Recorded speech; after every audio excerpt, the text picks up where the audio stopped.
Very special interview for you guys today on TYTSports. We are going to be discussing the World Cup, but not necessarily the World Cup that you guys know. We have, of course, Carla Dowden, who put out a video, why I am not going to the World Cup.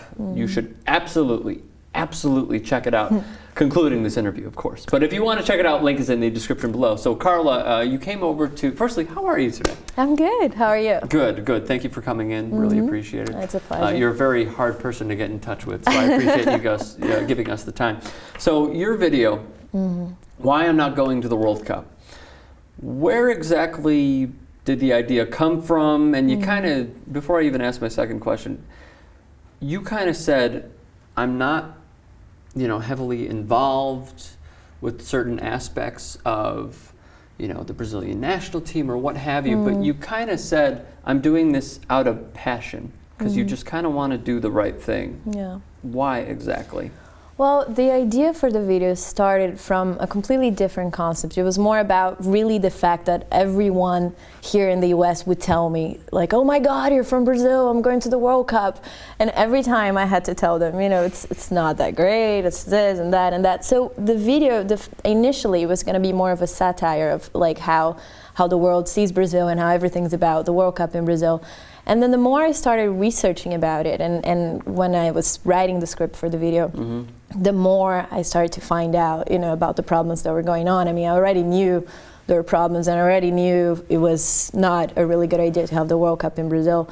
But I really didn't know the depth of the problems, the dimension of the whole thing. So then with the research, it became more and more evident that I wanted to do something more political and that would tell people exactly what's going on and kind of change this image that Brazil has been selling for so long, of we're doing so great, we're this new economy, when in fact, yes, there's a lot of money coming into our country, but we have problems in our bases that have to be solved before that money can come. So. Certainly, and not only that, I mean, I was reading a few reports when South Africa had the World Cup, they had to prepare and prepare, yet they only brought back, I believe the report said 10% of what they actually spent to prepare for the World Cup. So that's a little interesting nugget right there, I suppose. But you told us about the UPPs, I believe is the name. They go, just clarify for me, because it seems insane to me, and that democracy would be like this. They go into people's homes, and they just sort of throw them out and destroy their homes? Well, yeah, it's a very controversial issue. The UPPs, there are people who love them, there are people who don't like them. They're the pacifying police units, so that's a different thing from the evictions. They're just going, it's the pacification campaign, so they go into the favelas to take the gangs away. They're heavily armed, and there are a lot of missions, and they take drug dealers out, and they had some success. They did fight drugs and fight some of the main drug dealers in Brazil.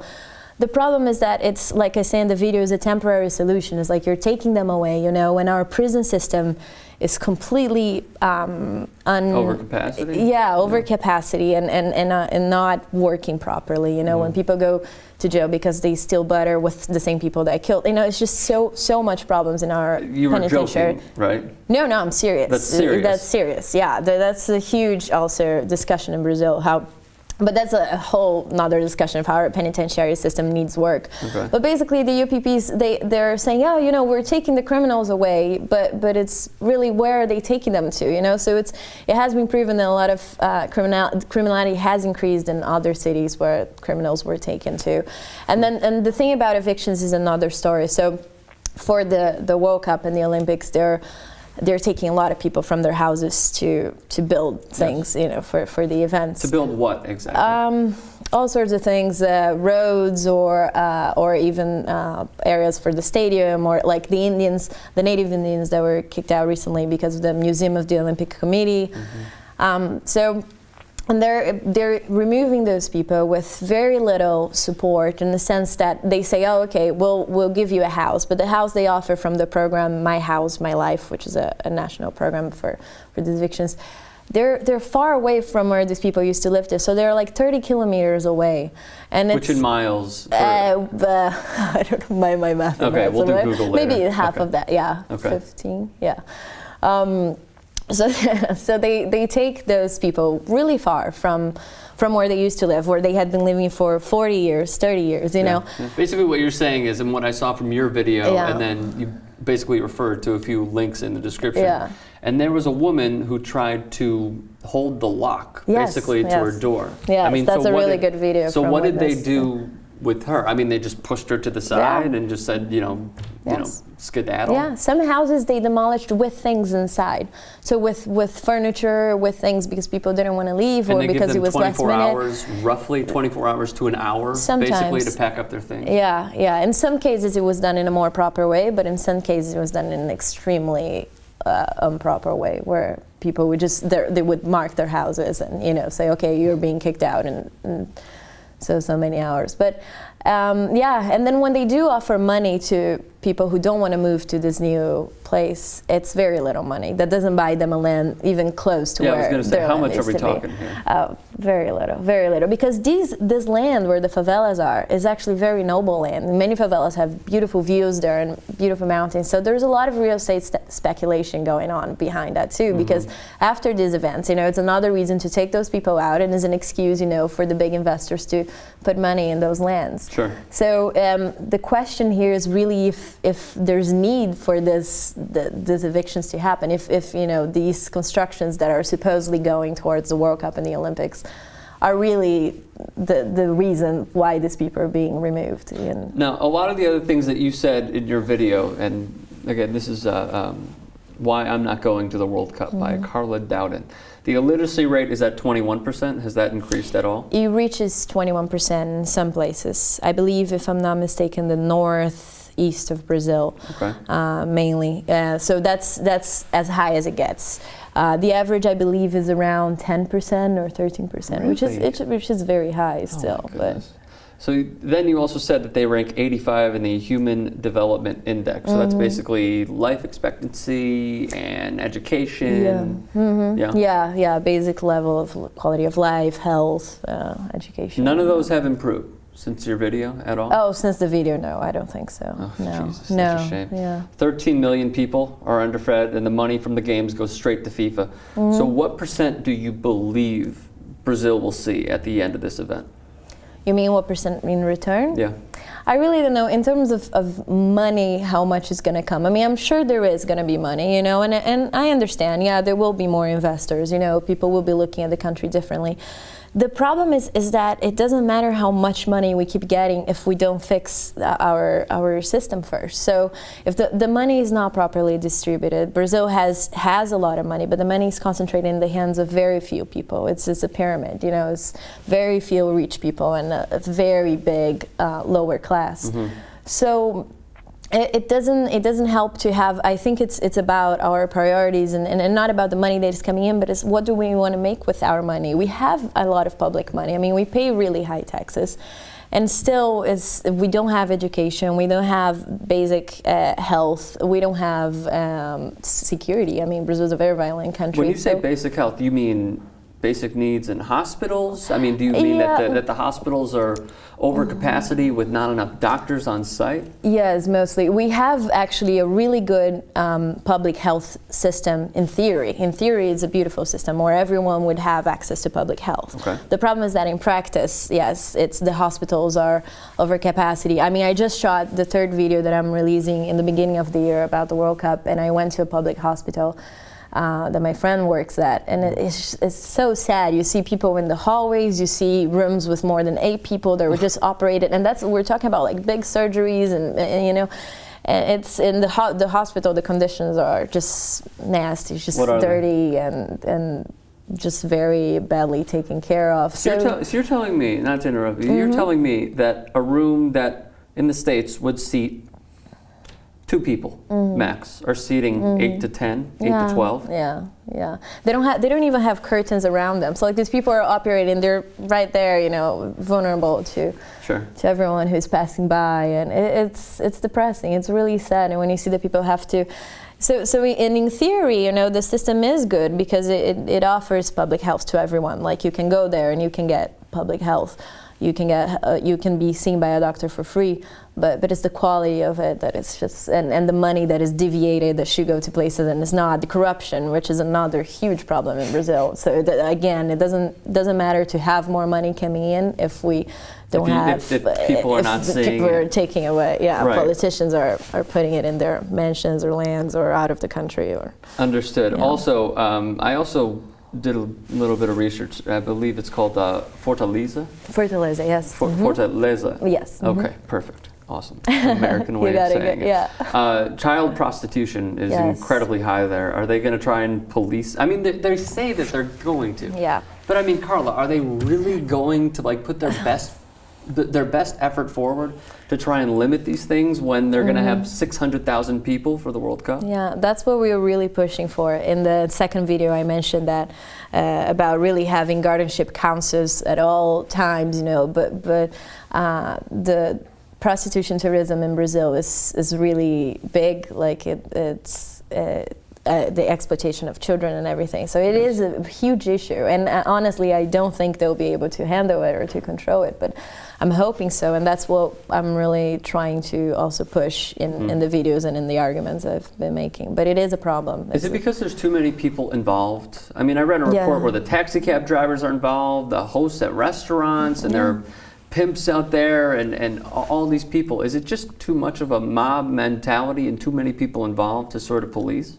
I think so. I think that's part of it. I mean, the police is involved as well in some of the biggest corruptions that happen. So it's really hard. It's really a snowball. And when you think about where can we start from, you know, we have to fix, you know, the police has to get decent money for the work they do. And then you think about the prisons, and then you think about, it's really a snowball. It's a lot of problems together that only make things get worse and worse and worse.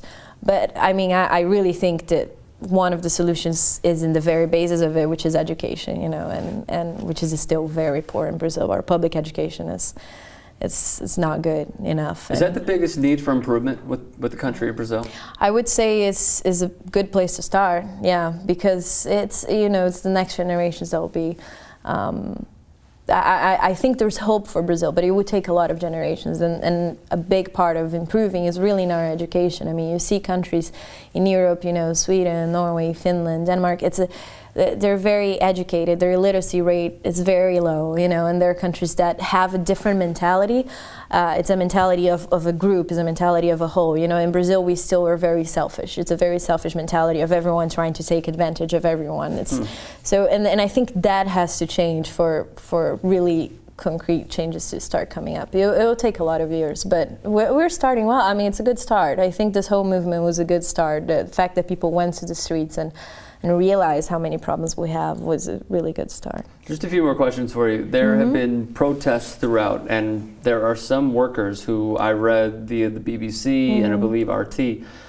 The protests were stemmed from 3 deaths. I believe that there are even more from construction workers who were working at these stadiums. And they said that they were working 20 hours a day, sometimes even more. Yeah. Obviously a little harsh, a little ridiculous, and many other words that I cannot possibly say. Yeah. Are the protests going well? Are they possibly making, I don't know, are they implementing some of their good causes into the protests, and is there a result from it? I think there's been some progress, but nothing really evident and concrete so far. I mean, there was a lot of pressure because of the situation in Qatar as well. Because that's a whole new thing, you know, and FIFA has a lot of explaining Qatar, to do. I mean, there's problems everywhere, unfortunately. Yes, but with workers, so there is a big pressure, I think, on FIFA to show improvements. But the problem is that in this state of emergency, you know, where everything can be done because we need to be ready for the World Cup, so many things are passing unnoticed. So a lot of bids are just unfair. You know, the bidding processes are not done properly because everything is rushed. Environmental laws, you know, are being ignored. There's this general law of the World Cup that allows for things to happen that shouldn't be happening, and it's the same with workers. I mean, they're taking it to a whole new level. I know a lot of stories from other journalists that have been making documentaries about it and things like that talk to me in this meantime, and you wouldn't believe the stories. It's just crazy things. I mean, Can you share one? I actually can't. One of the biggest ones of them is going to be in a documentary soon that should be coming out, but I can't tell much about it, but it's really a lot of things about situations, specific situations in stadiums that is just crazy. Okay, all right. Well, we look forward to seeing that. I'll share that when it's out there. Maybe off air. No, I'm just kidding. So General Secretary Jerome Velke, is that how his name is pronounced? Velke, yes. Velke. Okay, here's what he said. Just as a Brazilian, react to this for me. It's the wrong time to protest because it is a time where Brazil should enjoy a unique time, a time they have not enjoyed since 1950, obviously the last time Brazil hosted the World Cup. A time where they have a national team who won the Confederations Cup, a team that is the potential winner of the World Cup 2014. So there should be support from all Brazil for the organization of the World Cup. We are not asking, as in them, to support FIFA. We are asking them to support the World Cup. We are asking them to support an event they won 5 times already, and they dream to win for the first time at home. Pele also backed these remarks. Yeah. Do you as well, Carla? Oh, I don't. No, I don't. It's like, oh yeah, let's forget about everything, you know, screw all the problems. We have a World Cup, you know. It's the bread and circus politics that Brazil has been doing for a long time, you know, with our TV, with everything. It's just like, oh, and you know, and the worst thing is that I do think that the World Cup is going to come, and unfortunately people are just going to forget about all this, you know. And I'm not saying we shouldn't, you know, I know some people have been waiting for this for a long time, and you know, but we really have to learn how to make something out of this moment, of everything that happened and this attention we have, you know, make something better out of it, you know, and now that we have the possibility of bringing the world's eyes to Brazil and this international pressure in media, you know, we have to use it in a good way. But I'm really afraid people are just going to forget, you know, people who were in the streets one day will be like, oh, you know, but I'm going to the game, yeah, I'm sorry, you know, I really like soccer. It's like we really have to stick to the ideas we have of what country we want to be, you know, and if I definitely don't agree with what he says. I think it's the opposite. I think that not supporting the World Cup doesn't mean we don't care about Brazil. It's the opposite. I think we care more about Brazil. You know? And clearly the higher ups simply do not get that. You talked about how you don't want the people who are focusing on the World Cup and even the major media outlets to TYTSports. I mean, basically what you're saying is you want people to try and never forget about what you have done and the efforts that you have done, but also what is going on in Brazil. So how can people sort of support what we're talking about today? Like, are there petitions? I mean, what exactly can be done? Well, there are some things that can be done. Actually, this third video that I'm releasing in January is going to tell people specifically like things that they could do. So, for instance, you know, send an email today to the Secretary of Government, or to we're defining which institutions we're going to target. Sign a petition. There is a petition with causes that is called FIFA, Pay Your Taxes Like the Rest of Us online. There are ways of getting involved just by really spreading the word, and in the case of Brazil, going to the streets, you know, which I think is going to happen a lot next year. I think more people will be out on the streets. And also there is a huge thing now, the articulation of the popular committees in Brazil and COP, they nominated FIFA for the Public Eye Awards, which is an awards for bad practices in companies. It's a really good thing. It gets international attention. And so people can vote for that and help to give this visibility to the cause.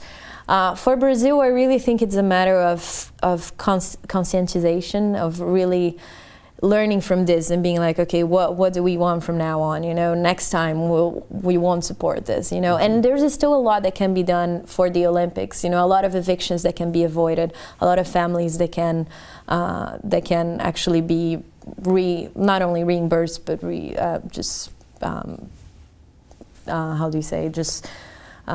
that they can make up for what they did to the families that were already evicted, you know. And so there's and these specific points will come out in the next video. We're really trying to bring this whole internet movement to life, and actually pressure for things to change until the World Cup.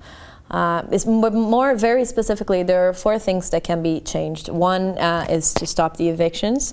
And then another one is to end with the exclusion zones. There's a 2-mile radius, 2 kilometers radius around the stadiums that is considered an exclusion zone. It's a zone that is. Do you need like a ticket to get in there? What? No, it's a FIFA zone where sellers, for instance, street sellers cannot be there.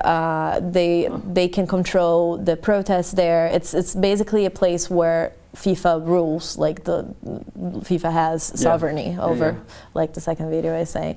So the end to these exclusion zones would be another advance. And then another thing, now there is what they call exclusion, I don't know how to translate in English, but it's like laws of exclusion. So there are certain things that if they're done during the World Cup, the laws are different for the World Cup. So for instance, acts of protest could be considered terrorism, you know, and could be punished similar severely. Similar to the Sochi Olympics, if a gay man kisses another gay man. Yes, then that's considered, So we want the end of that. So we talked about evictions, that, and then the fourth thing is if FIFA pays taxes to Brazil, which she still can do. There's a lot of money that could come from the tax. It makes a lot of money with this whole event, so it's a symbolic thing as well, but would be a good advance and all that. So we're pushing for that. Well, I mean, I just want to say, firstly, it was a pleasure to have you in. I really appreciate you coming in studio. What you have done with your video was not only bring knowledge to 5 million plus people, but you struck a nerve with what the Young Turks is all about, which is not just necessarily power to the people, not sort of that cliche, but it's also just bringing knowledge to a situation that is somewhat, as you said in your first video, sort of swept under the rug. It's just something that a lot of people don't really want to talk about and don't really want to address. I mean, I was telling you about a simple YouTube search. Couldn't find anything about protests, anything, not necessarily negative, but just what's going on in Brazil right now. For the first 2 pages, I believe, a simple YouTube search, nothing came up at all. So I'm just saying, for you personally, I think you're doing a great thing. Thank you. For the people that are watching, hopefully they act upon it and not just watch and comment on a video. I mean, I think together we can really make a difference with this. But just on behalf of everyone, I just want to say thank you for bringing this sort of issue to light, because again, it's just being swept under the rug repeatedly. A lot of people are getting forced out of their homes. A lot of crazy stuff is happening in a democracy that you never ever thought would happen. So thank you very much, Carla. Where can people find your stuff as well? My YouTube channel, youtube.com/Carla Dowden. And then I have a website, carladowden.com. And on Facebook, I'm trying to add as many people as I can, but I reached the limit, so I'm sorry if I couldn't add you. Well, there is, I think 5,000. So I was trying to add everyone and to answer to all messages, but it's kind of hard. But you can follow me on Twitter as well, @Carla Dowden. So. Carla, thank you so much again. Thank you. Really appreciate it. It's a pleasure.